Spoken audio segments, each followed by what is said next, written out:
Hello, അസ്സലാമലൈക്കും. ഈ ഒരൊറ്റ കറി മതി നമുക്ക് ഏത് കടിൻ്റെ കൂടെ തിന്നാൻ വേണ്ടിയിട്ടും. അപ്പോൾ നിങ്ങളിത് എല്ലാവരും ഒന്ന് ഉണ്ടാക്കി നോക്കുക. നിങ്ങളൊക്കെ ഉരുളങ്കിഴങ്ങ് കൊണ്ട് സ്റ്റൂ ഉണ്ടാക്കി കഴിച്ചിട്ടുണ്ടാവും.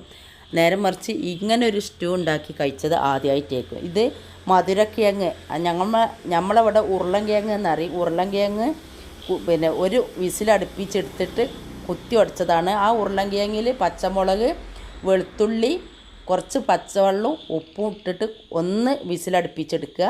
വേണമെന്നുണ്ടെങ്കിൽ ഒരു ഉരുളങ്ങയും കൂടി ചേർത്ത് കൊടുത്തോളിട്ടാ.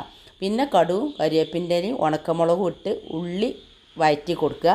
എന്നിട്ട് അതിലേക്ക് നമ്മൾ ഈ കുക്കറിൽ വിസിലടുപ്പിച്ച് വെച്ച ഉരുളങ്കിഴങ്ങ് ഉണ്ടക്കിഴങ്ങ് അതിലേക്ക് ഒഴിച്ച് കൊടുക്കുക. ഇത്രേ ഉള്ളൂ കേട്ടോ. ഇത് നെയ് റോസ്റ്റിൻ്റെ കൂടെയാണ് ഇപ്പോൾ ഇന്ന് കഴിച്ചിട്ടുള്ളത്.